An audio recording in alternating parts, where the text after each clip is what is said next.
You can visit our website for more information about the MCI Classic, the latest golf news, player quotes, and even golf instruction. It's all at your fingertips at cbs.sportsline.com. Right at the 14th, Tom Lehman is for birdie. Coming down the hill and slow down. Look at this. Oh. Hello. You know, Kenny, he said, I usually come here looking for a nice, relaxing week, time to unwind, but after getting drilled by 17 shots, it kind of renews your enthusiasm to work a little harder. I came here to work hard and see if I can win the tournament. I think a lot of players are going to start working a lot harder, Jimmy. Because of Tiger. You bet. To 12. Nick Price now just from the front of this green. Got a lot of balls down here. You know what it does. It goes up the hill and hooks.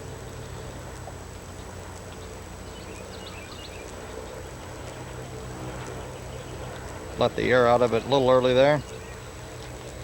Nick will mark and hang around and wait for his next one.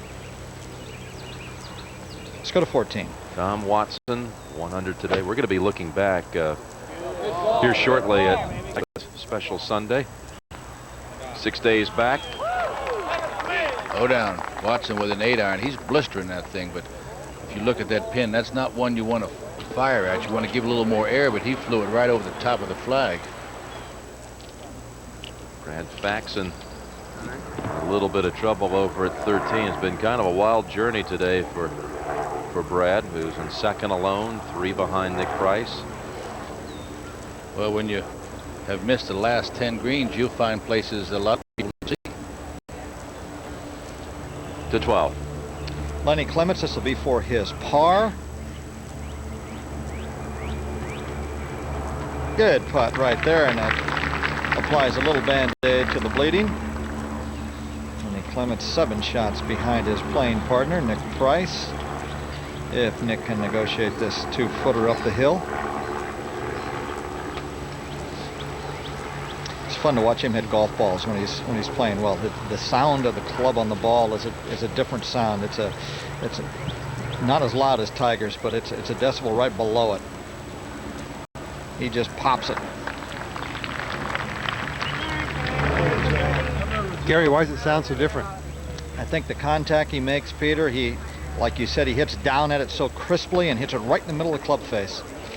Let's go to 13. The 13th hole is a hole that evolved out of a disagreement between Pete and Alice Dye. And Jerry Pate's down with Brad Faxon. Jerry? Well, there's no question. Fax is struggling a little bit. 152 yards out of the trees with a 6-iron. You need to be hitting a wedge into this 13th green, as tough as it is. That ball's left. You know, Bobby, no question, Harbortown has to be the most difficult golf course to drive the ball on tour. Narrowest fairways I can think of, and very little rough. It's not the rough that matters here. It's the numerous trees. Beautiful place to take a sail. Nick Price sailing right along.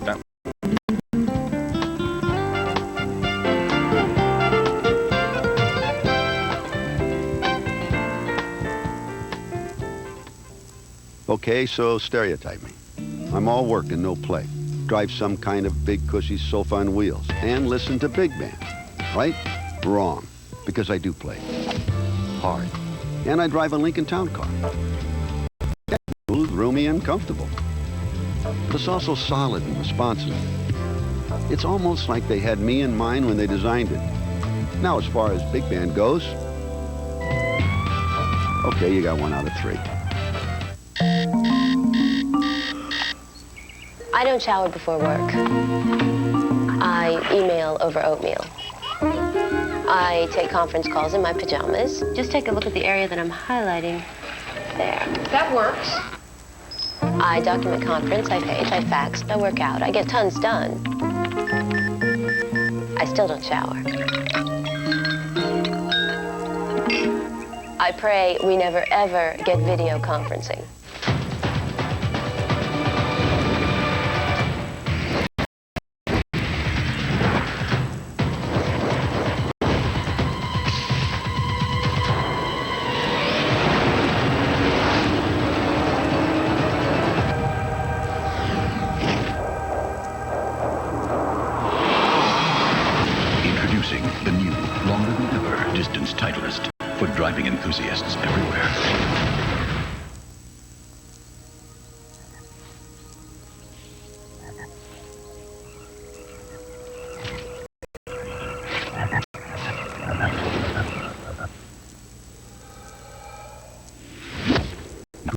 with Nick Faldo. Frogs. New Floorshine Frogs. Because the game's most demanding player demands the most comfortable shoes. New Floorshine Frogs. They'll be looking for game, set, and match as tennis aces Michael Chang and Malavia Watson lead the charge at the U.S. Men's Clay Court Championships next Sunday on CBS. Tournament leader Nick Price on the tee at the 13th. Bunker left. Must be carried. It's 240 yards to carry that. And Nick Price apparently in the bunker. The 14th. Tom Watson hoping to get down in 2. He's in 4th alone. That should start going a little bit right. Boy, he's making some wonderful strokes on those long putts, Jim. That's important on long putts. The right speed. At the PGA Seniors, Hale Irwin has been leading that tournament throughout, and now through 3 rounds, Hale Irwin leads by 7. He has had great success at this tournament through the years. He won his first PGA Tour event at Harbortown, and his last regular tour victory was here in '94. 3 times in all he won. As good as Hale plays, he could tee it up right here today. I think so. Here's how it stands at the moment. Price by 3 over this man, Brad Faxon. Greg, I went closer to the hole. I'm going to redrop. Brad Faxon getting a drop from the cart path, taking the nearest point. Well, he dropped his first time. The ball rolled closer than his point that he took relief from, so you must redrop. A lot more room than that, you guys. When he dropped. Kenny Venturi? Yes, Jerry. You're keeping up with the stats. I'm out here mesmerized. When's the last green you saw that Fax hit? Well, this Number is 9? the 11th. No, he did hit 9. He got to 9. He hit that one, but then he's had before he had 10 one-putt greens. So the last green he has hit is 9. Yes. Where he made birdie. Well, he put on a putting clinic in New Orleans 3 weeks ago, and he's doing it again today. I've always said, if you are a fair player and a great putter, you can survive out here. But if you're a great player and a poor putter, you won't last out here too long.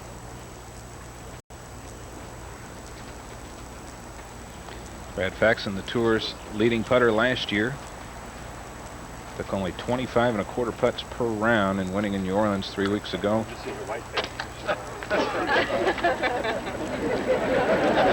I didn't know if he was going to have her hit the shot or not.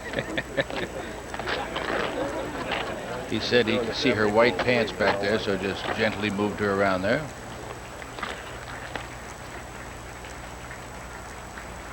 Did you ever wear white pants when you played, Jerry? Excuse me? Did you ever wear white pants? No, white belts and polyester shoes. How about this? Great little cut shot, flop shot.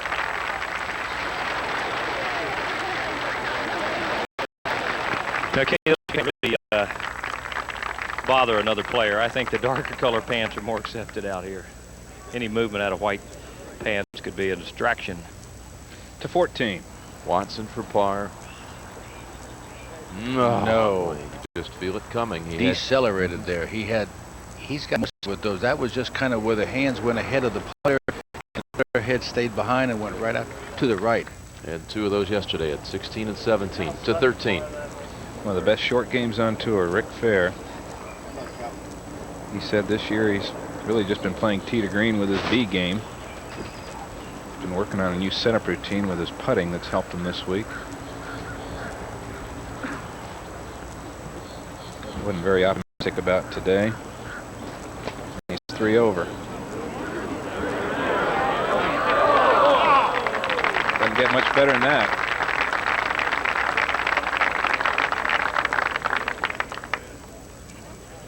Played on the national championship team for Brigham Young University back in 1981. Dick Zolkel and Keith Clearwater are on that team as well.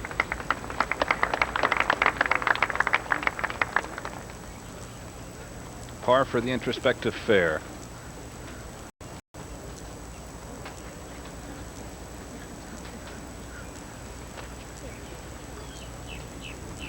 Now Faxon. How many one putts in a row is this going to be? Jerry? That's one in a row. That's right. I'm paying attention. The streak Bobby. was broken.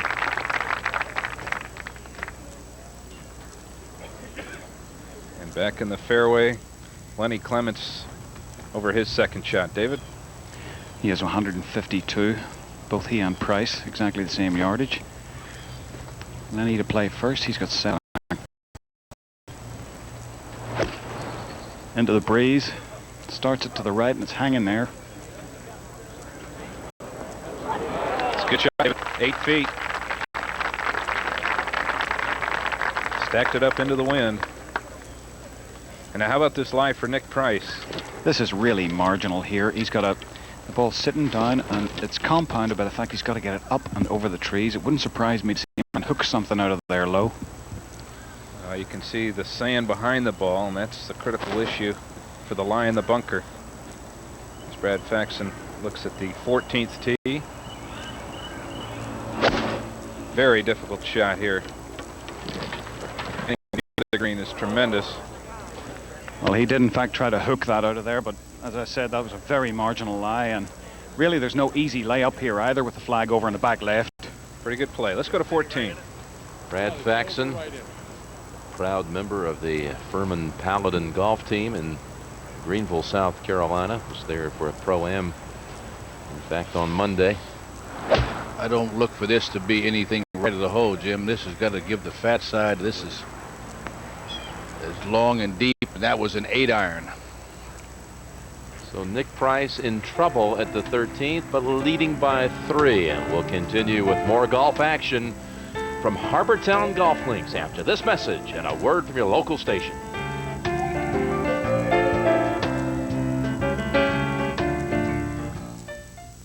I've been playing the senior tour for 6 years, and I've never seen anything like this. Guys driving the ball 320, even 350 yards. How do you think they're doing it? The Top Flight Intimidator. Unbelievable club.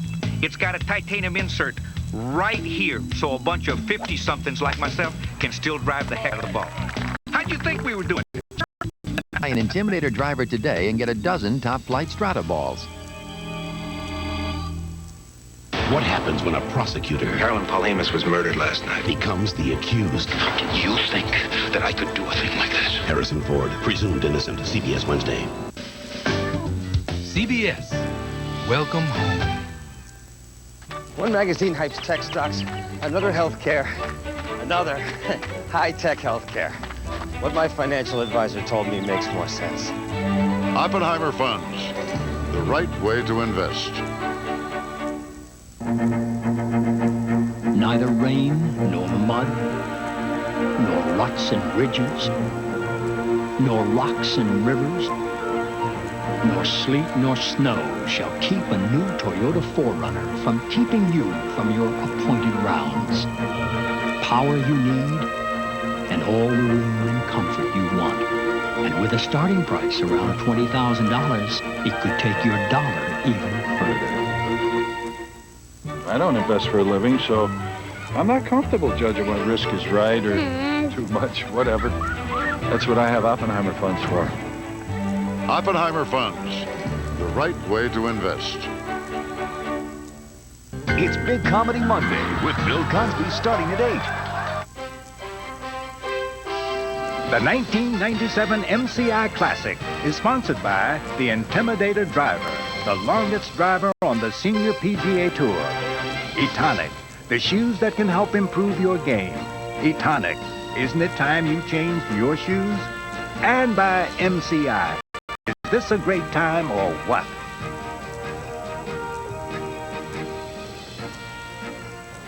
Nick Price, long bunker shot at the 13th. He must play to the right of the flag. About as well as could be done from there, David. Bobby, he didn't have much of an angle there with the bunker cutting in like that. That was a pretty good shot. To 15. Fourth shot. Tom Lehman drove it in the trees, chipped it out, laid it up. Here we go. He'll have that left for his par 5 here at the 15th hole. Let's go back to 14. Brad Faxon, as you'll see, 73 scores across your screen. The cut came last night at +4. John Cook, you just see, went to 1 under, had to find 66 today. One of the cut victims was Nick Faldo, missing a cut for the second straight week. First time that's happened in 3 years for Nick. I think he was still in shock from the Masters. He'll do it to you. 13. Nick Price was bunkered at the 7th hole. Made a long putt for a saving par. Trying to do it again at the 13th.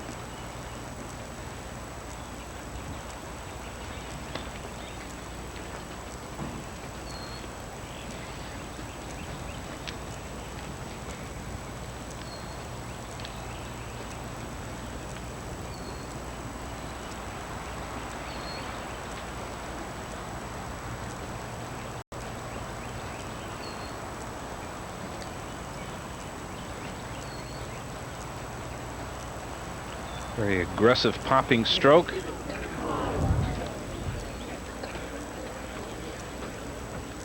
He's known as a better slow green putter. Not that these are slow, but considerably slower than last week. To 14. So Fax takes a good hard look at this one. Down the hill a little bit fast, but you know, it's a smart play, Jimmy, because you knock it into the water trying to get at that flag. I think if you hit it close to the flag, I think you've pushed it because it's got 5 written all over. So Faxon coming down, but the good news, he hit the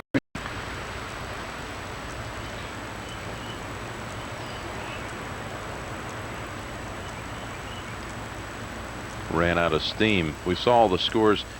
John Cook with 66 and Jesper Parnevik had 66. Scott Gump 67. Guy Burroughs and Willie Wood and Doug Martin all with 68. 13. Lenny Clements for birdie. That helps the cause. Clements back to -5. Maybe that will be the spark that'll ignite him. To 14.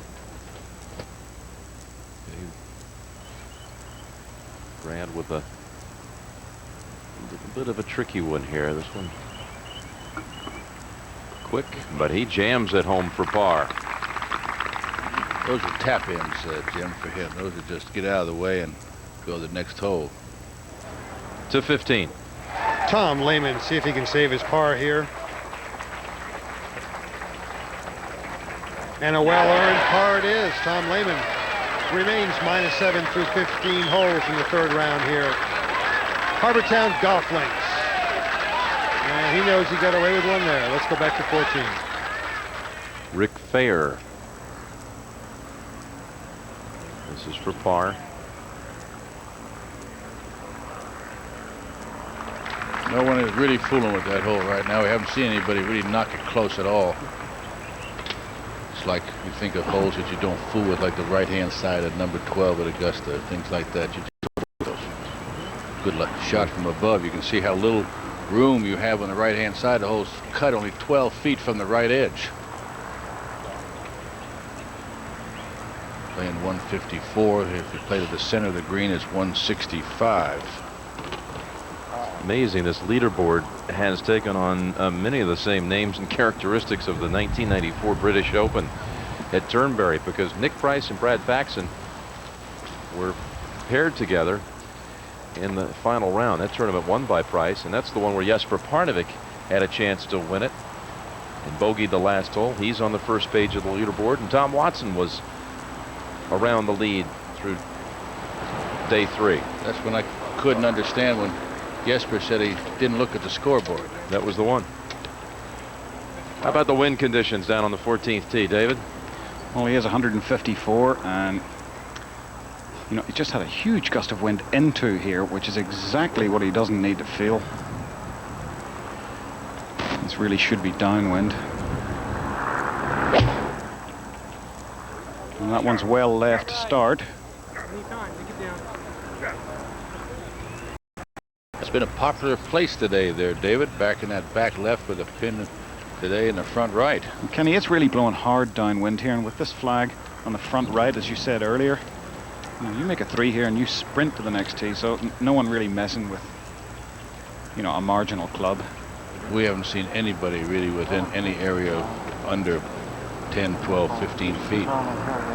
It's only been birdied today 4 times. Been 71 players through here. 4 birdies. Well, it's a hole, Jimmy, that where the hole is cut. Is that what you want to do here? Is that 3 you're happy with, as David said, and 5 is just you could kick yourself for making 5, for making a mental error. Nick Price said almost a 9. The ribbon on the visor. This is a lot of club again. This is 7 iron. That is a lot of club. Took a little 3/4 swing, kind of shut it down. As we said, very popular left side. It's a smart play. And Nick Price leads by 2 over Brad Faxon, 3 ahead of the reigning British Open champion, Tom Lehman. CBS Sports presents a PGA Tour player profile, sponsored by Titleist, their #1 ball in golf. There it is, a win for the ages. Tiger Woods' performance last week was one for the ages. And this week, Tiger's vacationing from tournament play. But as the PGA Tour docks itself at Harbor Town for the week after, there is still lingering amazement in the air at the 21-year-old's overpowering performance in Augusta and the impact that it will have on the game of golf. It's been called the bridge to tomorrow, the start of a new era, seen through the eyes of a 21-year-old with an unlimited vision, and an exhibition of talent and grace that reached mystical heights for 4 days at the Masters. It was kind of hard to stomach sometimes, you know, to see a guy shooting 18 under when the rest of us are sort of battling around about par and that. But, you know, all in all, I think we're going to look forward to a really new style of golf now to be seen. We're going to see a lot of guys basing their games on how Tiger's doing it, and you're going to find guys trying to swing like Tiger and do everything. And I think it's kind of nice for golf. You know, they predicted that Tiger would be the Michael Jordan of golf, and I think they're right there. I mean, yeah, I wasn't around in the days when Nicklaus and Palmer and Gary Player came through. I don't think it could have been much bigger than the way Tiger's come onto the scene. This is a scene likely to be repeated in years to come. But for as much promise as the future holds, it's the past that Tiger felt indebted to when he received the green jacket. I wasn't the pioneer. Charlie Sifford, Lee Elder, Teddy Rhodes, you know, those guys are the ones who paved the way in order for me to be here. And I thank them, because if it wasn't for them, I may not have had the chance to ever play golf. It's one of the most wonderful stories in the history of sport. You know, here's a young man that was so determined and to win, and you know, I was just happy to be there and be a part of it. These are the lasting images and the undying promises that happened 1 week in Augusta, Georgia.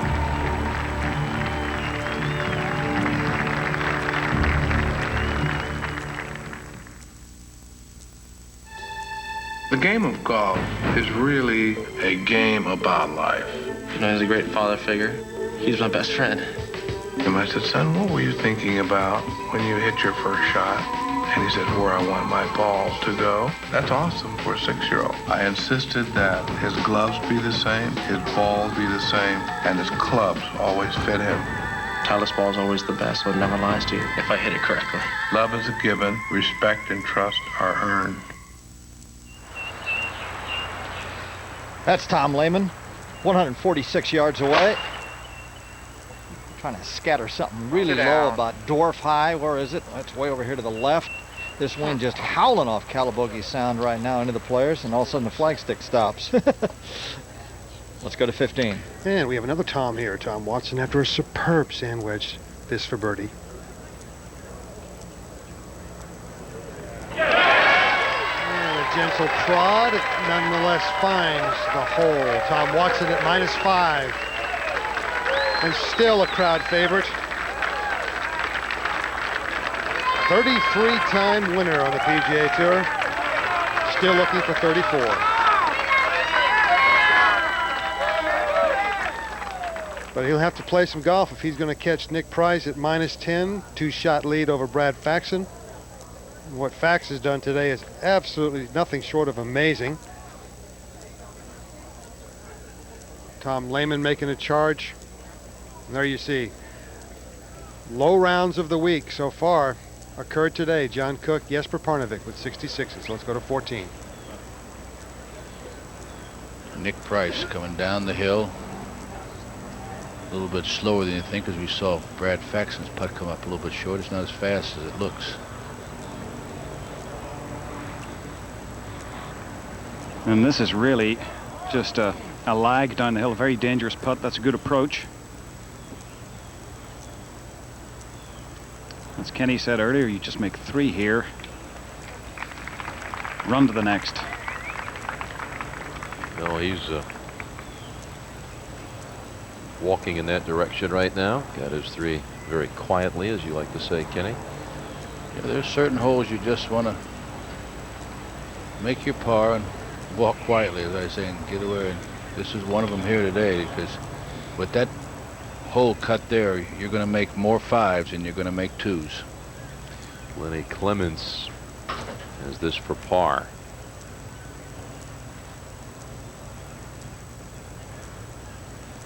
He would be an enormously popular winner out here.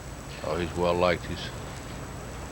I've known him for a long, long time, since he was a junior. Birdied the last hole, make this par and save it. There you go. Stays even with Tom Watson and a tie for 4th. He just lacks the length to keep up with the people that can rip it out there like a Watson. To 15, Peter. And you see the flagstick starting to blow. This is a very difficult shot. It's a wedge to a front pin placement, dead downwind. Jerry Pate, what's Brad got? Peter, only 97 yards, but that pin being on only 7 makes it very difficult. Hit it too low and the wind will knock it down. Hit it too high, it'll carry to the back of the green. Well, this is one of the best little wedge players on the tour, and you can see why. I think he expected that to release a little bit, but it did not. The greens are still relatively soft for all the wind we've had here. Plenty of water nearby. Nick Price, a 2-shot lead over Brad Faxon, 3 over Tom Lehman.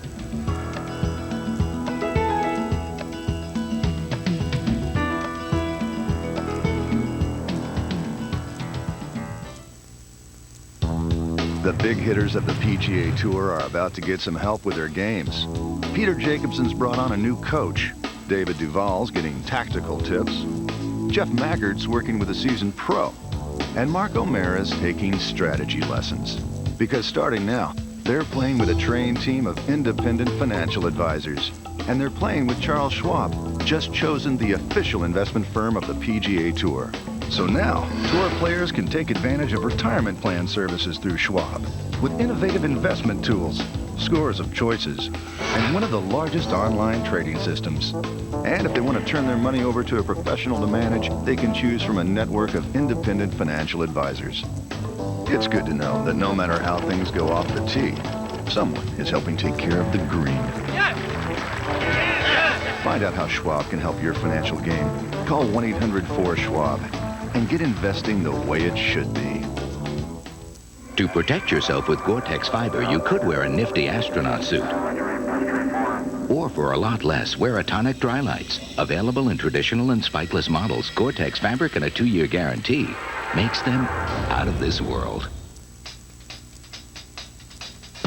There's a lot of good things I can say about my Big Bertha irons, but the best thing I can tell you is that they helped me win 2 U.S. Opens back to back.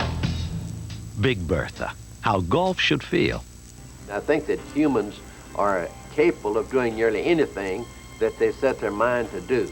And that's what we all should feel about, is try to help other people that are not as fortunate as we are. I think the golfers have a different attitude about the people because they are associated more closely with the people. So you learn to live with people and you learn to appreciate what the people mean to you. Anything's possible on the PGA Tour, absolutely. It's time to rock and roll. The top schools in the nation compete for the honor of being number one. The NCAA Cheerleading Championship tomorrow on CBS. 16th hole, that's Tom Lehman. He's got about 40 feet, and he's downhill, downwind. He runs that by a couple, 3 feet. Let's go back to the 15th. And the tee shot, Nick Price. Very tight fairway, it is crowned. This hole playing downwind, and it is reachable if the player elects to do so. Oh, look at that thing run. Firm fairways, playing fast. Let's go to 16. 2 stay 3 shots back of Nick Price, and let's go to Jim Nance. All right, thank you, Gary. Nick Price opened this day with a 1-shot lead. He has led the tournament since day 1, with an opening 65. Harbortown Golf Links and the lighthouse at Harbortown that's calling you home. Nick Price would like to get back into the winner's circle. That would make him feel at home. Hasn't won in the United States since the PGA at Southern Hills, last winning on the PGA Tour, Canadian Open in '94. To 15. And the birdie effort of Brad Faxon. Interesting about the mindset of players. We're all talking about how many 1-putts he's had. Brad is worrying about how many greens he's missing. Well, Peter, he's actually worried about playing well enough to get paired with Nick Price tomorrow. He said he'd really like to play with him on Sunday's round. Well, he didn't look comfortable with the read. He remarked his golf ball, repositioned it. I think that was a slight misread. So he has a good strong 3 feet left for his par 5. Well, right now, Jerry, he has a 1-shot lead over Tom Lehman, so he would be paired with Nick Price if everything stayed the way it is now. Let's go to 16. Tom Watson from 146. That's a 7-iron, kept real low, just underneath that tree. And kind of releases a little bit. Most of those balls been biting from right there, but he's going to have about 25, 30 feet left for his birdie. And let's go to the wind-blown 17th. Gary today playing 172 yards, and sound advice for Tom, don't hit it left.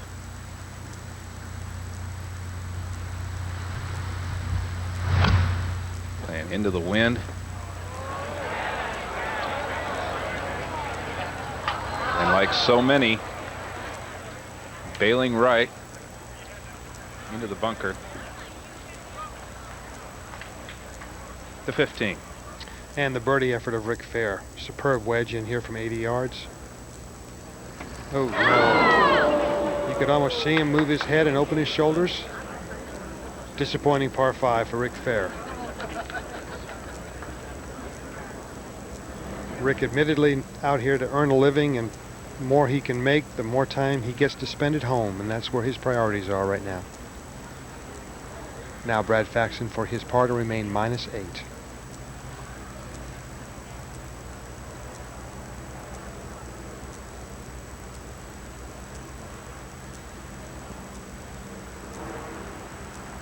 Never a doubt, Brad Faxon pars the 15th hole, and he hits the green. He moves towards the 16th tee, trailing our leader, Nick Price, by 2.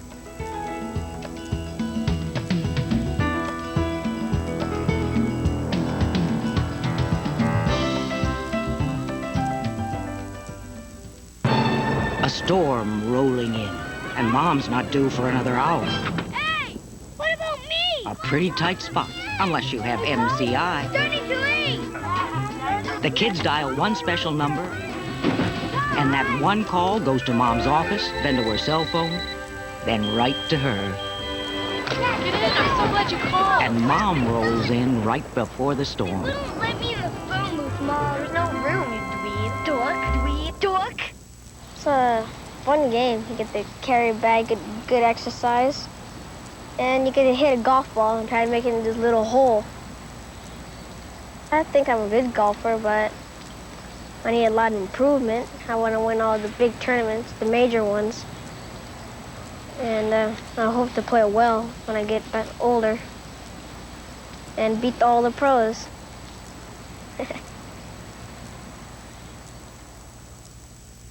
Golfers are always asking me, what's the secret to longer, straighter drives? The first thing I tell them is find a club that's right for you.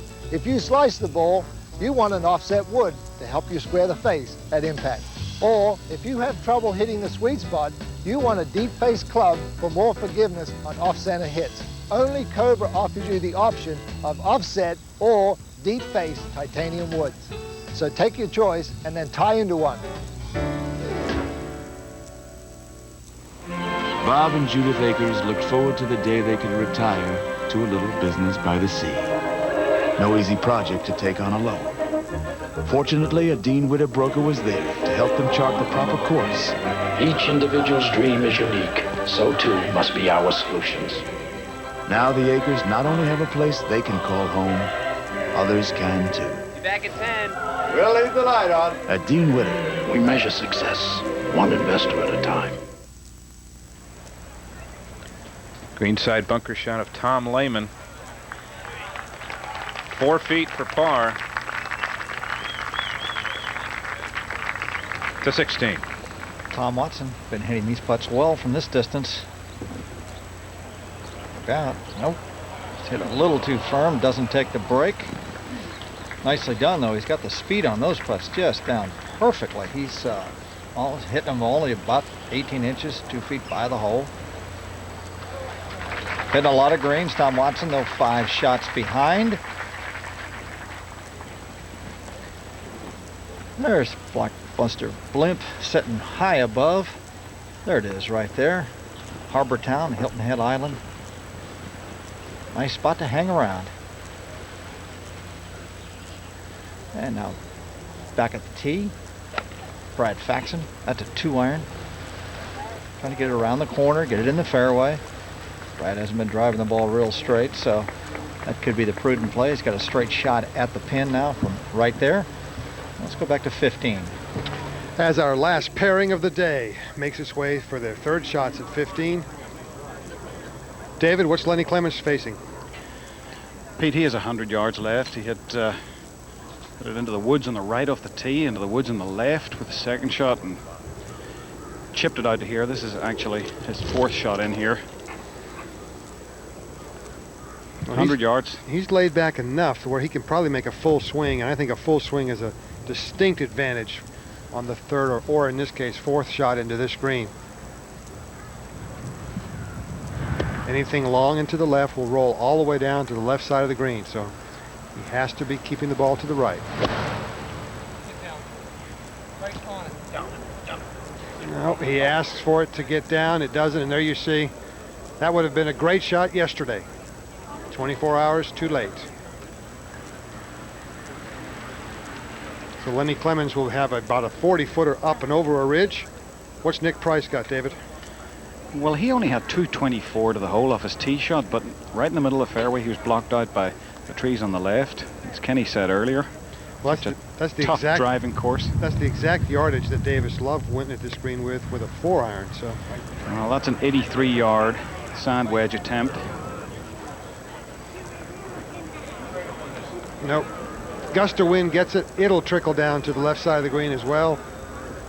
Both players will be facing some really difficult uphill putts.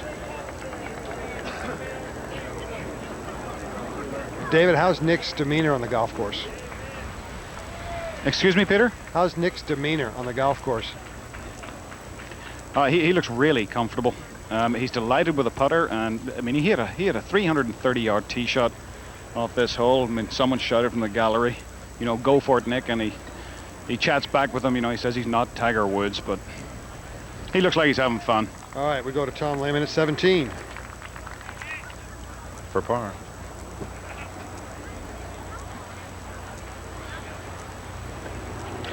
Solid. Lehman, 7 under. 4 under for the round.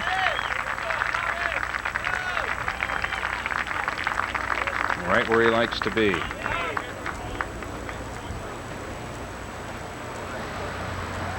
Now Watson on the tee. First 2 days, the 17th hole, the second most difficult hole on the course. 172 yards today and a 4-iron for Watson. That gives you an indication of how strong this westerly wind is off the sound. Watson lining right, drawing it back. Good looking shot. Right in the heart of the green. Tom Watson, when he plays straight into a strong wind, doesn't take a lot off the ball, just drills it to 15. And the par effort of Lenny Clements coming up. Actually, I think maybe Nick Price just might be a little bit farther away, David. Yeah, Nick is replacing his ball rather. It'll be him to putt first, up the slope. Very difficult flag position today, Peter. Right on the front there, straight downwind. And this would be a tremendous story for golf. Another great story the week after the Masters. Everybody knows about Jeff Squeaky Medlin, Nick's caddy, who's struggling in his battle with leukemia. He's always on Nick's mind. That's what the ribbon is that Nick's wearing on his visor. So you know he wants to win this one for Squeaky. And probably knowing the personality of Nick Price, he would rather win it for Squeaky than for himself.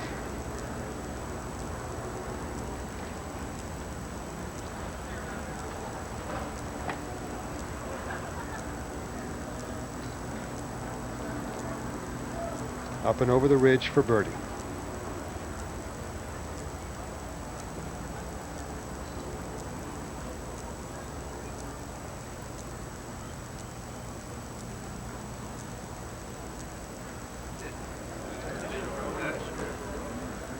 Never had the speed right there. His work is not done. His toolbox will have to remain open while Lenny Clements gets ready for his effort. And while they do, let's go to 16. Brad Faxon. Jerry Pate, what do you have? 145 yards with an 8-iron. Gary? Boy, and that's right at it, just over the top of the flagstick, about 20 feet away, let's say. Let's go back to 15. Lenny surveying the putt. A little difficult to read, don't you think, David, with the shadows? Always is. Coming out of the shadows here, up the slope. Shouldn't really be a whole lot in it. And he'll have a good idea of the pace from having watched Nick. He needs to make this to keep from dropping to -4.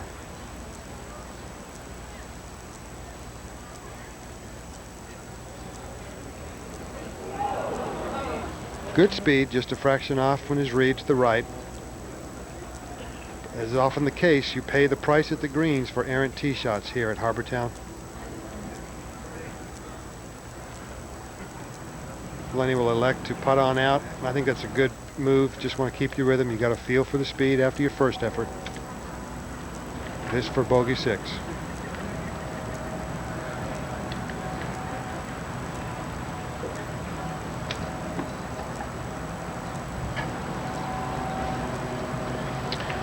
A rough day continues for Lenny Clements. He drops to -4, +3 for the afternoon.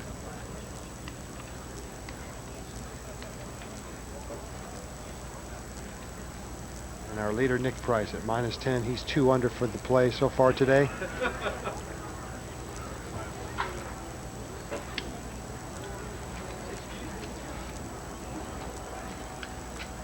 If his short game continues to round into form, this will be a player to be reckoned with this year in majors coming up as well.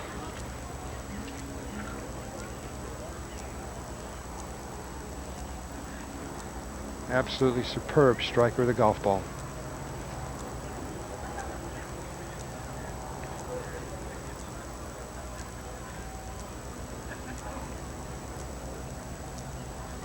Ooh.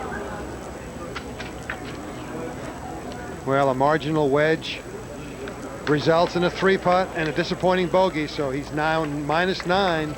And we'll be right back with more golf action from the MCI Classic after this message and a word from your local station.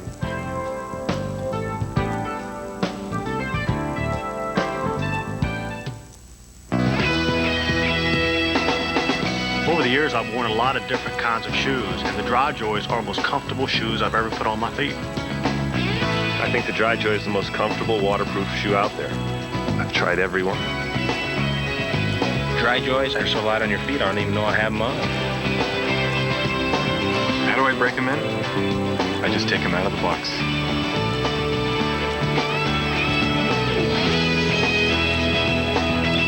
From Mario Puzo, author of The Godfather. The children should never follow in our footsteps. They were born in innocence and raised as brothers. You're really not in the family. They get you in, you won't get out.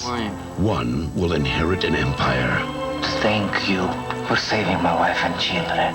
The other He's a killer, Bob. It's in his genes. will betray his own family. Get out of here! I've had it with you! Danny Aiello is The Last Dawn, CBS Sunday, May 11th. CBS, welcome home. I don't invest for a living, so I'm not comfortable judging what risk is right or too much, whatever. That's what I have Oppenheimer funds for. Oppenheimer Funds, the right way to invest. You know, I'm thinking about titanium. No. Plutonium this year. Plutonium.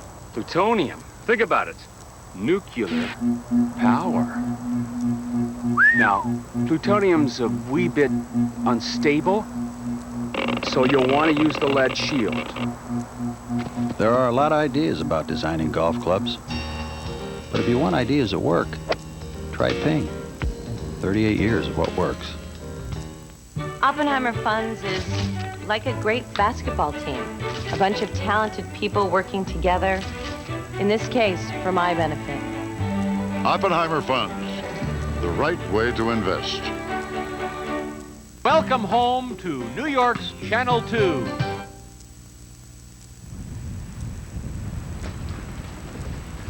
Watson for birdie.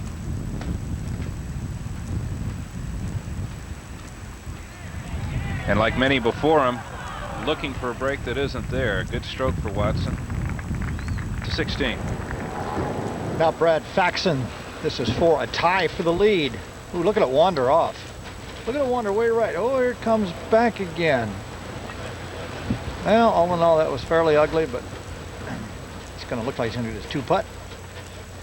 Nick Price off the tee with his 3-wood. Oh, they love it down there. And well, they should. He just gutted it. It's pretty long, too, for a 3-wood. Perfect position, going right back against the wind. Faxon cleaning up the kitchen there. Gets his par, remains 1 shot back. Looks back to see where the tee shots are. Let's go to 18. Tom Lehman. That's from 149 yards and a 9-iron. Big drive right there. Oh, Well yes. played. Lehman. Just 2 behind Nick Price now, with an excellent chance for birdie at the last. Nick Price by 1 over Brad Faxon, then Lehman and Watson in the 3rd round of the MCI Classic.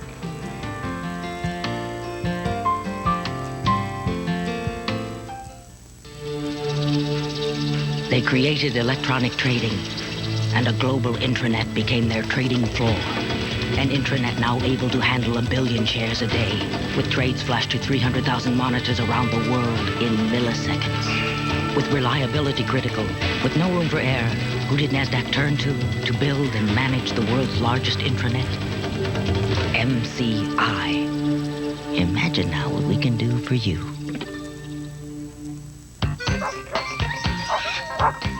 The sound of America at work. That sound is music to the ears of businesses like yours.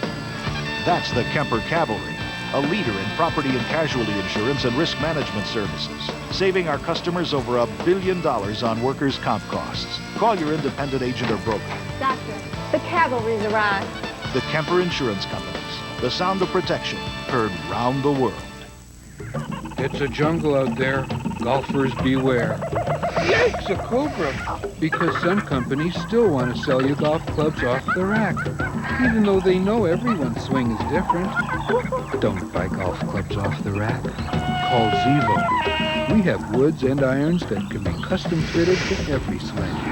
Zevo, a custom fitted club company. For the fitting center near you, call 1-800-599-GOLF. Mercury Mountaineer. With available all-wheel drive, standard V8 power, and the kind of comfort you'd expect only in a Mercury. It's the perfect go-anywhere, do-anything vehicle, even if all you're doing is just running out for a few groceries.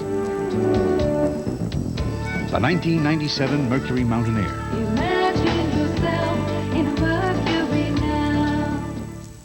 They'll be looking for game, set, and match as tennis aces Michael Chang and Malavia Washington lead the charge at the U.S. Men's Clay Court Championships next Sunday on CBS. Tom Lehman live for birdie at the last. That would have put him a tie for Faxon, and then Faxon would have to finish because Faxon said he would like to play with Price in the final round. But right now, if it stays this way, that's what will happen. Lehman had 6 birdies on the front 9 today, 7 overall for the round against 3 bogeys. So looking at 67. We were talking about his play at Augusta and played well over the weekend, but he shot 31 Sunday on the final 9. Came out here Thursday on his opening 9, shot 31. Stretch of 62 strokes and 18 holes. He's a grinder. He doesn't have some like the aesthetic swing, but he is aggressive. 16. That's Nick Price. Let's go down to David Faraday to see what he's got. Well, that was from 124 yards here at, well, and he popped that one over the back. Wow. And this is really the point, Gary, on the golf course where you finally know exactly what the wind is doing. Yeah, it's rather rude out here right now, isn't it? Yeah, it's blowing. Let's go forward to 17. Brad Faxon, 4-iron. 172 yards, 4-iron. And an excellent shot for Faxon. Bobby, he can really hit that ball down on this wind. Solid, too. Big key to playing this course. Keep it down to 16. Be a good idea. David Faraday, Lenny Clements astern right down at this pin. What's he got? Well, he's got 117 yards.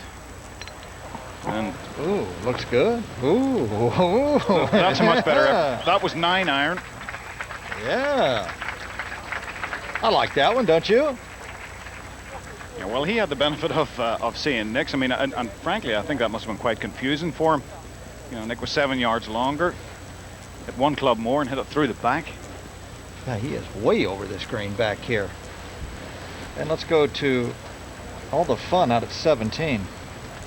It's been this kind of a day for Rick Ferry. Comes into this hole 3 over par for the round. Hits a beautiful looking 4-iron right at the flagstick. Gust of wind erupts, throws the ball up in the air, lands short into the bank, kicks straight left, and hits the boards.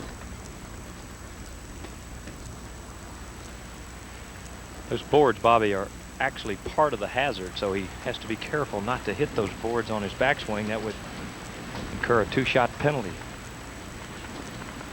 He can bank it off of him, but he cannot hit it on his backstroke. David Frost attempted that. The Johnny Miller miracle shot, and hit it in the water trying that earlier this week.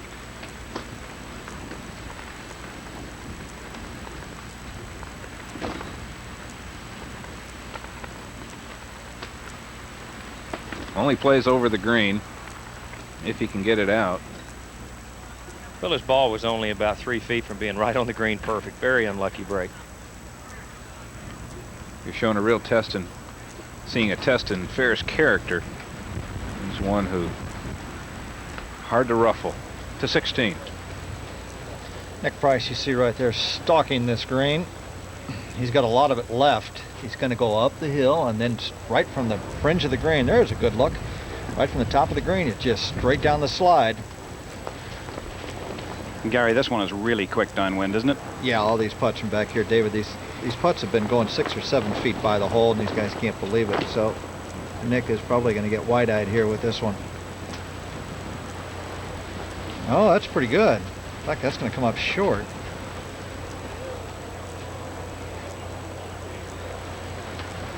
Not bad. About 5-6 feet away. You catch that chip shot solid, though. It's liable to go right over the green from there. Let's go to 17. Fair for par. And that'll feed down the slope. Not what he was looking for at 18. Tom Watson from 178 yards. And that is very, very close to being out of bounds on his tee shot. Ooh, it's turning into an ugly hole for Tom Watson. got up and down from over in that area yesterday for a saving par. Can he do it today? Let's go to 17. Brad Faxon, we'll call it 40 feet. Jerry Pate, good angle from here up the hill. You know, Bobby, the wind is going to play a large part in this putt. The putt breaks a little bit from right to left, but the wind is going to break it some 3 to 4 feet to the left. This is when you have to have a great touch to get this ball close to the hole.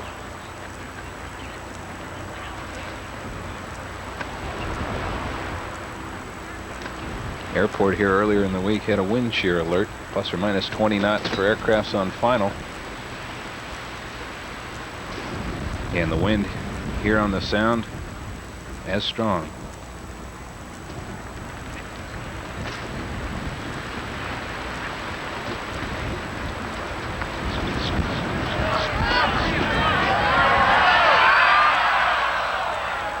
Faxon had it gutted.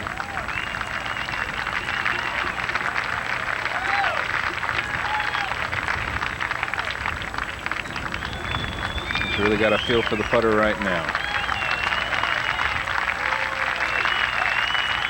He can start to hit more fairways off the tee. He could dominate the way he's stroking. To 16. This was just a second ago. Lenny Clements, after that beautiful 9-iron shot in there, just pours it right in the middle, and that's a well-earned 3. Gets into 5 under par. And now live, Nick Price. Right in that funny zone. He just missed one on the last hole. Let's see if he can regroup and knock in this 6-footer for his par. Ooh, good look. He's gonna hang in there. Oh, I think I hurt my back trying to get that one in. Good putt by Nick Price. Good up and down. He remains 1 shot in the lead.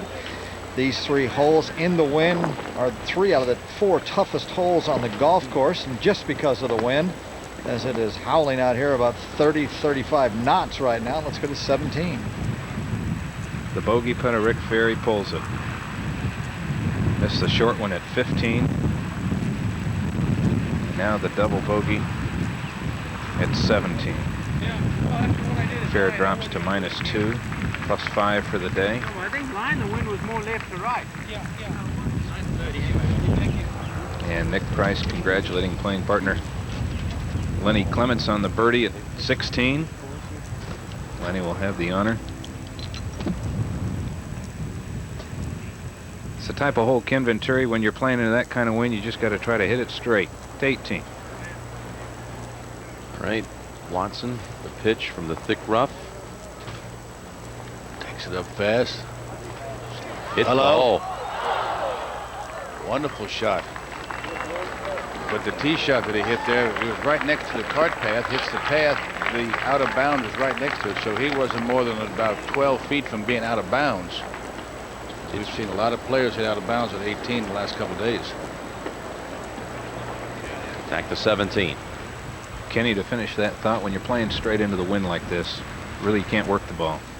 No, you don't want to, because once it starts curving into the wind, it exaggerates the thing. So anything low and straight is really what you're looking for.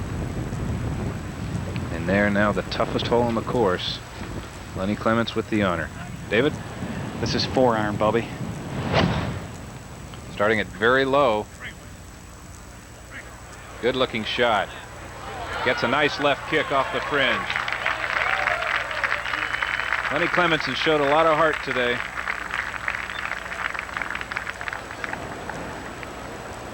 Disastrous midpoint of the round. but now still tied for 4th. And Nick Price. David?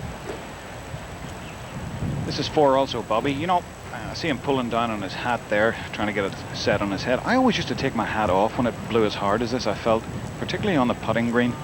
You know, the wind could get underneath it and jerk your head around. It was a lot easier just to get rid of it. Of course, I wasn't paid as much to wear it. Price gets under it just a little bit, but a good shot. To 18. Faxon. This is one of the widest fairways you'll ever find. It's a hard wind. I always felt that when the wind came over your shoulders, that left to right wind is really a difficult wind to drive, and you're kind of losing your balance. It takes you to your toes or the balls of your feet, but that's in good position there. And Tom Watson take a peek from the other side. He needs this for a 1 under par round 70. He's really has made some changes in his putting, Jim. He has changed the ball position, which I think is important, and we discussed that about a year ago once out at Cypress Point, and he's such a good chipper of the ball. I felt that he had to move the ball out a little bit more. This for par. Yes, up and down. Second straight day. Yesterday when he held a putt of that length at 18, he said dinner will be all that much sweeter tonight. I'm sure it'll be the same on this Saturday evening at Hilton Head. Watson will go to the final round with a shot at victory. Nick Price leads by 1 in the 3rd round.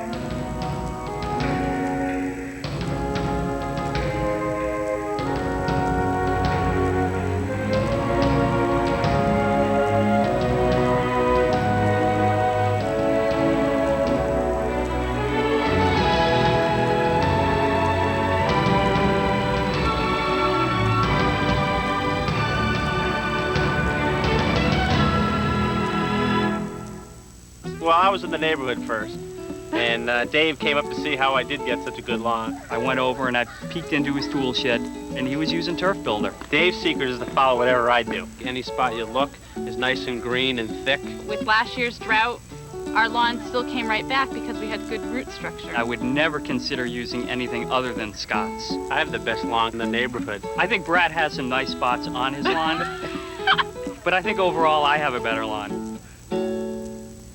Somewhere between silver and white is a color called chrome, one of the colors between the colors created by Canon Laser Color. Canon Laser Color, its only competition, is reality. Somewhere between dusky gray and pale green is a color called moss, one of the colors between the colors created by Canon Laser Color. Canon Laser Color, its only competition is reality. These are the new TI-100, pure titanium irons from Armour. They're my secret weapon. They're bigger, see? So I hit the ball longer and straighter. And I'm the only pro? I'm the only pro. I'm the only pro. I'm the only pro. I'm the only... I'm the only... I'm the only pro. I'm the only pro that's playing them. Just me. The TI-100 pure titanium irons from Armour Golf. The #1 titanium iron on tour. Let's just keep this between you and me, okay? Nick Price for birdie. Looking for the break. Well stroked.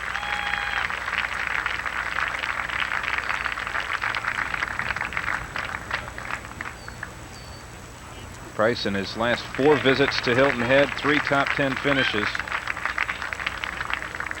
Looking for that first win.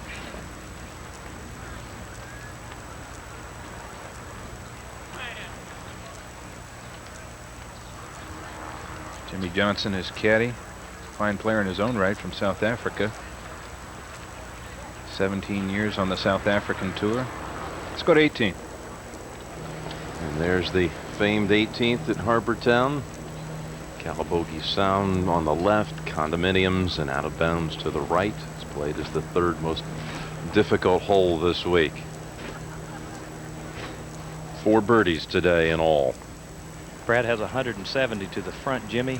has to carry it 178 to the hole with a 7-iron. Should be perfect distance for him. He'll be able to work it back into the wind with that little hook and 7-iron. Oh, boy. Galloped right past the hole. Landed only a couple feet from the hole there, Jerry. I hit that pure. Cub. That flew forever. 17. Clements for birdie. No.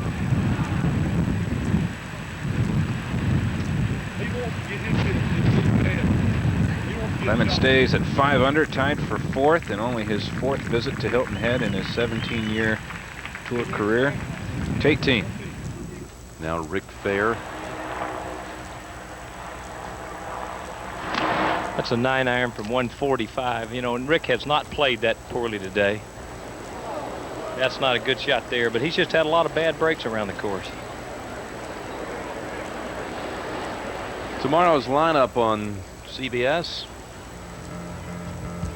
Louisville will go for back-to-back national titles against the University of North Carolina and other top squads at the National Cheerleading Championships. Then at 3 Eastern, we'll have final round coverage of the MCI Classic here on Hilton Head Island, South Carolina. That's all tomorrow on CBS Sports. Piloting the blockbuster blimp and these high winds today is Captain David Doyle from London, England. Warm welcome to Captain Doyle. Nick Price at 9 in order, Faxon at 8, Lehman at 7. Watson shoots 70 today. A round that featured 5 birdies, 4 bogeys. Clements also at 5. Here he is at the 18th. Good swing right there. Looks like he dissected the fairway there. This is, as you remarked, Jim, this is the widest fairway you'll ever see. It's out in, you got a peninsula out there where you can drive, and really, you've got about 75 yards across there. And not a whole lot of rough, though, on the left side, is there? no, but there used to be a whole lot of water in there at one time. It used to come right up to the green at one time, and now it's receded back a lot. So the hole was designed with water all down left-hand side. But Nick Price now. You'll aim it left, just left of the lighthouse. You don't want to get it high and cut it because it'll carry itself to the right. Oh no, he took a draw. That's his normal swing right there. That's just boarded right into it. In rhythm and in balance. 2 good drives. Price at 9 under par.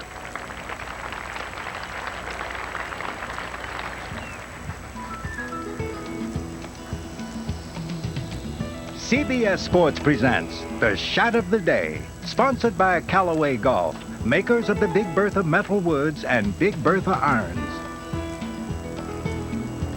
Well, the shot of the day was the stroke of the day. Tom Lehman at the 14th for birdie. One reason why he shot 67 today to climb into 3rd and only 2 off the lead of Nick Price. You know, Johnny Miller has a lot of fun illustrating my swing. But now that he's joined the senior tour, let's take a look at his. He sets his hands pretty quick, and look at that. Johnny still gets the club past parallel. Wow, I haven't seen that much footwork since Sugar Ray Leonard. But the results are really vintage Miller. So what's his secret? Yep, there it is. The new biggest Big Bertha titanium driver. Looks like Johnny's got a new secret weapon. Big Bertha, how golf should feel. Live at the 18th, Brad Faxon to join Nick Price at 9 under. Go down. Well, that would have been too much to ask to make that one too after all the 1 putts he had today, but he stayed right in there. When he did hit the green, he made the putt for the birdie. Phil Mark and Rick Fair has blasted out of the bunker, has a good chance for a sand save here, but Rick unfortunately coming off double at the 17. You know, Kenny, Faxon's touch is unbelievable. Downwind, he perfect putt on the last hole, and that's a tough putt he had back into the wind. Beautiful speed. Well, when you get into the wind, I think that's the most important to have is the speed. Line will take care of itself, but speed is important. Rick Fair for par. Play at left edge. As you saw, he hit his second shot in the bunker. Put it out to here. Hey. Oh, it's been that kind of day. As Jerry said, he hasn't played that poorly, but he's just had a lot of bad breaks, and adds up to 77, Jim. 3 over the last 2 holes. So Faxon now for his par and for a round of 1 under 70. And he'll get his wish. He will play with Nick Price tomorrow. Faxon on Thursday opened the tournament playing the back 9 first. Started on 10. He shot 29 on this side, 6 under. This will give him a 1 over par 36 on the same side today. The 29 was a tournament record. That's how fast he can turn around. That's a 7-shot swing right there, but he stayed in there all day and making a lot of good putts and turned a poor round into a 70, and that's the secret of being able to stay out here. And tomorrow he'll go for his 2nd win in 3 weeks. And the ferry shuttling over to Defusky Island, Hague Point and Bloody Point and Melrose. Special little island with some wonderful golf. We played some good golf over there last year. That was fun. If you don't get seasick on the way over, you can have a good game. All right, Price will be first to fire. David, how are we doing down there? Kenny, 162 yards. The wind's off the left and helping a little bit. That's an 8-iron shot. Taking it left to right. Oh, hello. Best of the day right there. Has such great acceleration and piston motion. No moving parts. Takes it up and brings it down. About as simple a swing as you can find. Kenny, it's a particularly impressive performance from him considering he played late early first 2 days and got really the worst of the weather. That was because on Friday morning it was really cold. How about Lenny? From 160, also 8.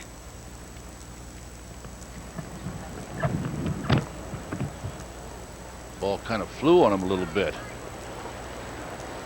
But he's protecting him going in the bunker, and sometimes when that wind kind of picks up. Seems like we had a lot more crosswind holes today.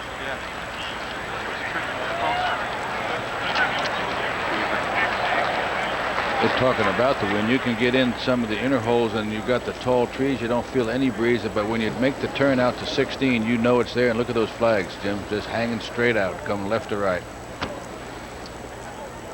Well, Nick's already won twice this year internationally, but he last won on the PGA Tour at the '94 Canadian Open. And what a year that was.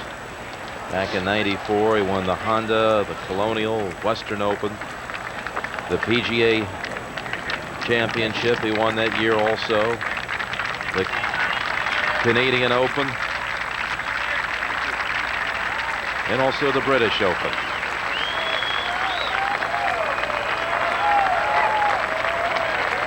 His pal and sidekick Squeaky had a 2nd bone marrow transplant from his mother on Thursday, and that friendship is such a special bond. In fact, Nick was with Squeaky on the Sunday before the Masters. He went to Columbus, Ohio to visit his friend, and I know that that is something that would mean so much to him tomorrow to win one for Jeff Medlin, Squeaky.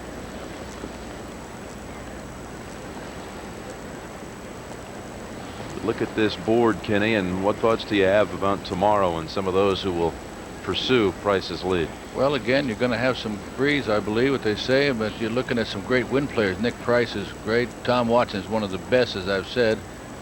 And Jesper Parnevik, after a fine 66 day, is making his move up there. That is pretty good. Parnevik has more top 10s this season than anyone on tour. 6 times he's already been in the top 10.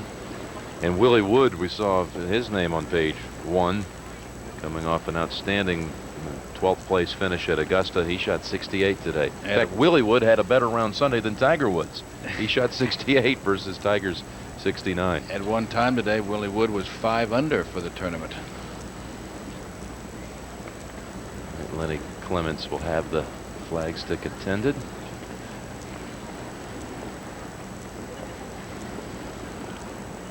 Hole today is just cut just over the bunker about 25 feet, and this green is 28 yards deep. So Lenny is looking at right now, if you want to say add and subtract, you're looking at pretty close to 60 feet.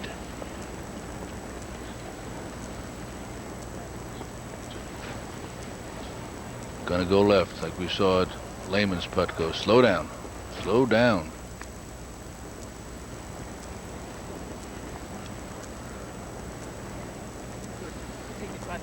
Got it so far over par and going, and was going well, and then it showed what you can do here, Jim. If you don't give up, shows anybody what you do. I mean, there are guys that I see play that when they get in that position, they just lose interest, and I see others, they just keep grinding.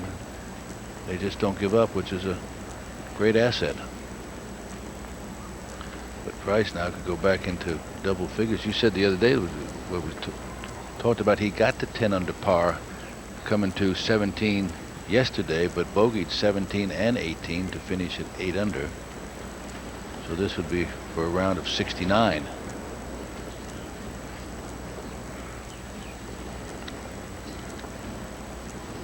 But really doesn't do much.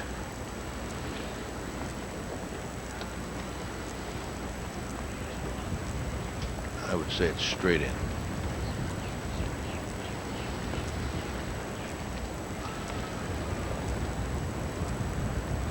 This for 69.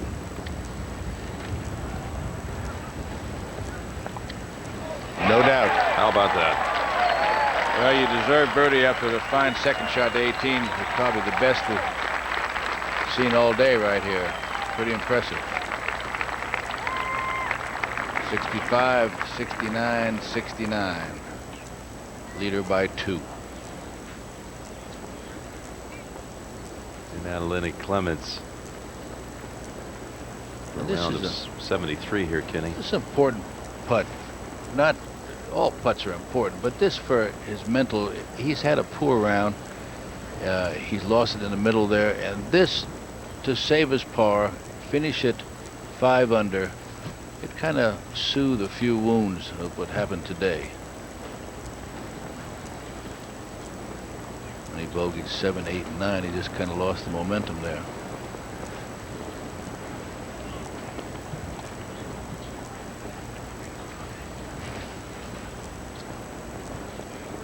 Good. Well done. Well done.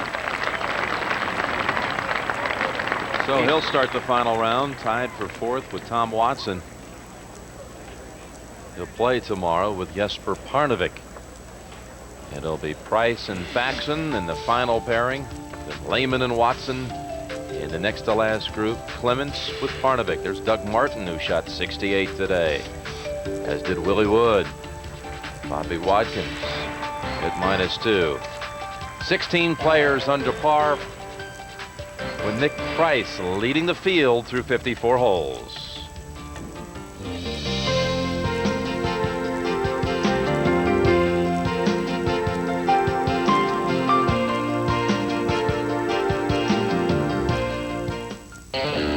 People here communicate mind to mind. Not black to white. There are no genders. Not man to woman. There is no age. Not young to old. There are no infirmities. Not short to tall. Or handsome to homely. Just thought to thought. Idea to idea. Uninfluenced by the rest of it. There are only minds. Only minds. What is this place? This place? Utopia? No. No. The internet. The internet. The internet.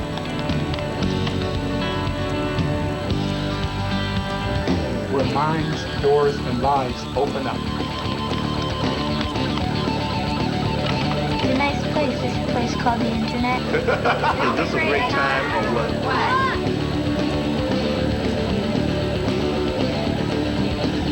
It's a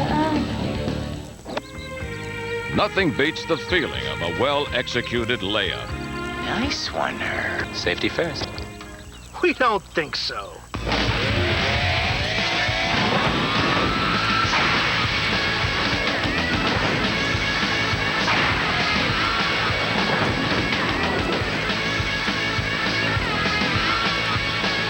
Nice one, Herb. Go for it. Try Pinnacle Distance Extreme. No ball goes farther.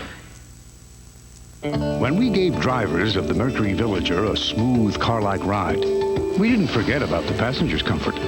We gave them independent heating, air conditioning, and separate audio controls, along with 4 captain's chairs and an innovative sliding rear seat, all giving further proof that Mercury Villager's back seats don't take a back seat to anyone.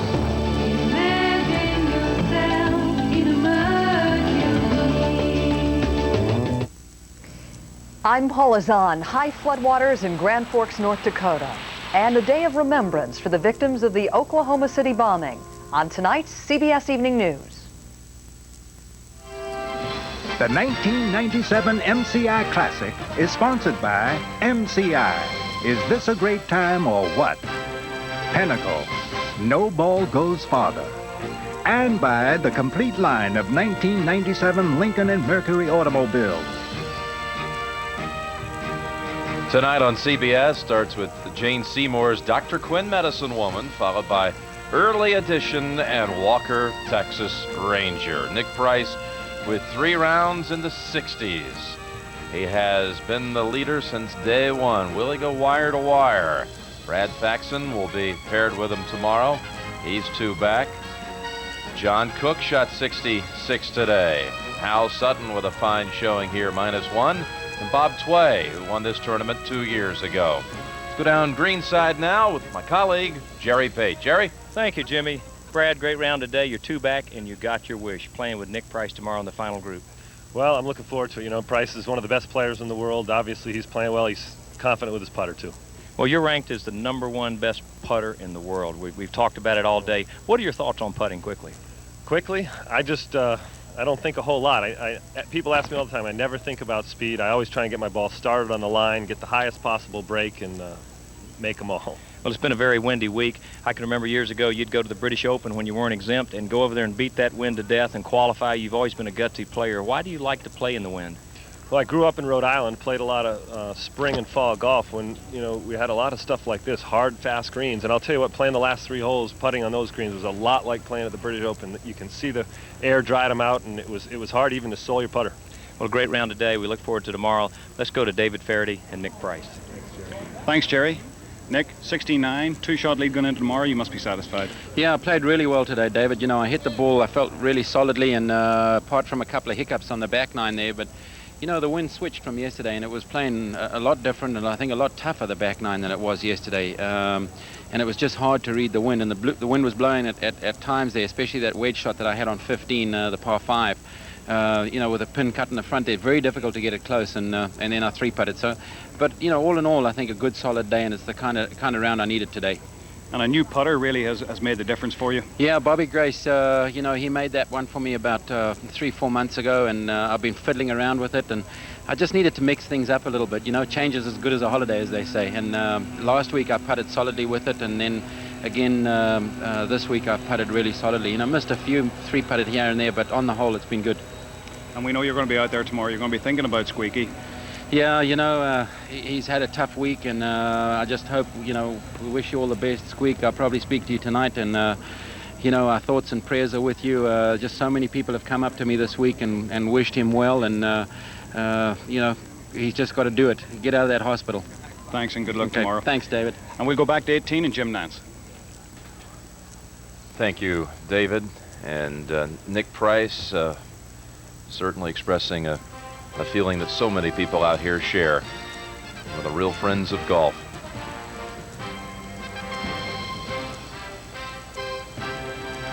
This was Nick Price today at the 11th hole, eyeing a birdie. And reaching 11 under for the first time this week. He would actually back off to -9 before collecting a birdie at the last hole to get back to -10. And Brad Faxon had quite a streak going there today, Kenny, for a while. First green he hit in a while, and look at this. Just gets the speed and makes birdie at 9. Yeah, the stretch where he one-putted, what, 10 out of 11 holes. It does save the strokes. Tom Lehman had perhaps the best stroke of the day. This was the putt of the day. This really was. This enabled Lehman to get in 3rd place all by himself. So impressive names there, Kenny. Price, Faxon, Lehman, Watson. On and on here. Then Clements, Parnevik, Martin, Willie Wood. What do you think for tomorrow? Well, they're going to have to shoot some low scores. You saw there were 73 players that made the cut, and John Cook was +4, just made it, shot 66, and now he is tied for 10th. And Parnevik, who started at 1 over, is now 6 by himself. So a good round, you can pass the whole field. So Nick Price can still be caught, but there's a lot down the field that have to shoot some good scores. All right, Kenny. We'll look forward to being back here tomorrow with you folks. Our day on CBS Sports begins at 2 o'clock Eastern Time with a national title on the line, the 1997 NCAA National Cheerleading Championship. Then at 3 Eastern, we'll have final round coverage of the MCI Classic here on Hilton Head Island. It's all tomorrow on CBS Sports. So Nick Price looking for victory for the first time in 3 years in the United States. Brad Faxon looking for a second win in 3 weeks. We'll be here to chronicle it. Good night, everybody.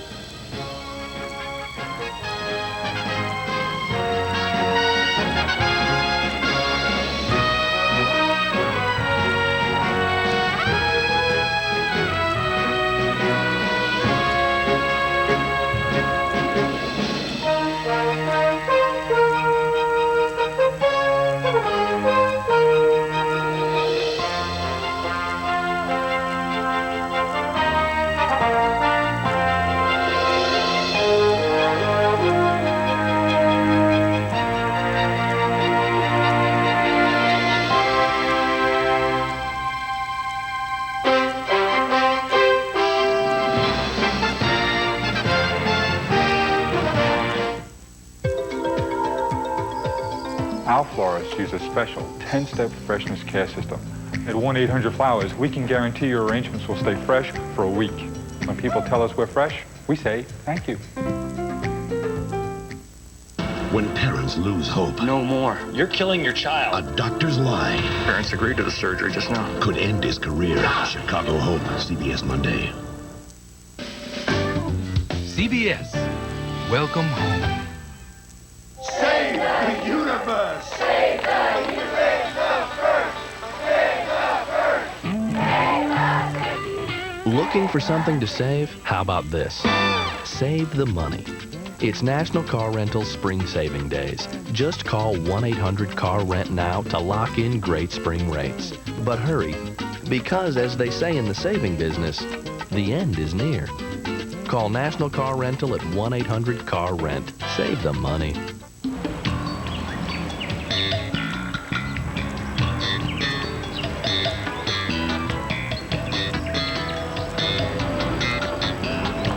In some places, full-time four-wheel drive isn't a luxury. It's a necessity. The incredible 7-passenger Lexus LX 450.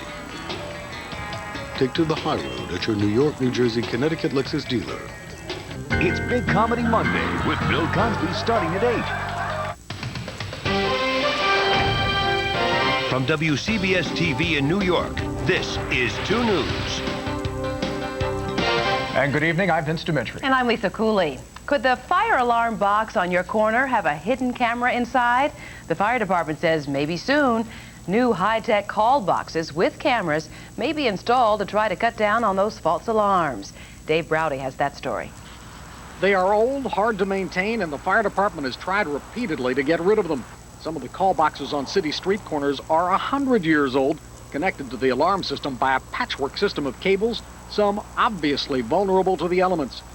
They say 50 years ago they tried built-in cameras in some call boxes. It didn't work too well, but now they're thinking it might be worth trying again. Way back in the 40s, I think they tried a limited thing of that, and they met with limited success. But, you know, we're talking about photography, photographic technology 50 years ago versus today, so we'll have to look at it. It's something we want to explore. The fire department says it's looking at ordering 100 new call boxes and wants the people who make them to look at the idea of putting cameras inside. So far, it's just an idea, but it's possible prototypes loaded with cameras could be on some street corners by early this fall. If senior fire officials had their way, instead of getting new call boxes, they'd get rid of the ones they have. The reason, 90% of the alarms that come from these boxes are false alarms. And though the penalties for false alarms have gone up, they say almost no one is prosecuted for it. Most of the opposition to the call boxes stems from places like Manhattan, where the boxes are usually within a few feet of phones that could be used to call 911. The Fire Dispatchers Union has fought removal of the boxes, though, saying in other areas, phones aren't always easy to find. So far, the fire dispatchers have won. I'm Dave Browdy, Channel 2 News.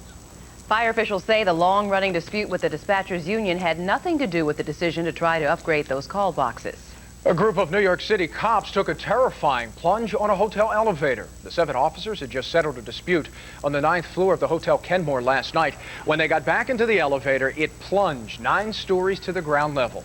Miraculously, none of the cops were badly hurt. They were all treated at Cabrini Hospital and released. Tonight, a Brooklyn father is behind bars, accused of repeatedly raping his own teenage daughter.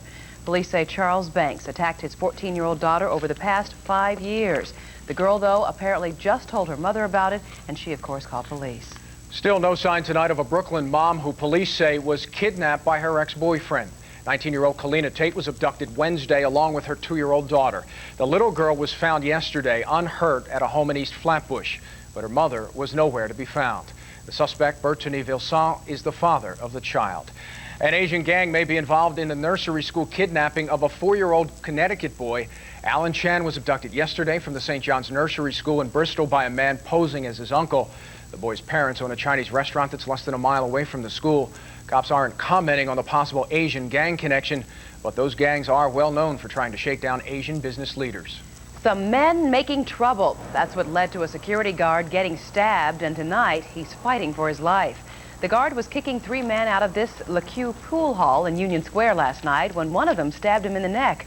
He's in serious condition tonight at St. Vincent's Hospital. His name has not been released. Police have picked up 2 of the suspects. They're charged with attempted murder.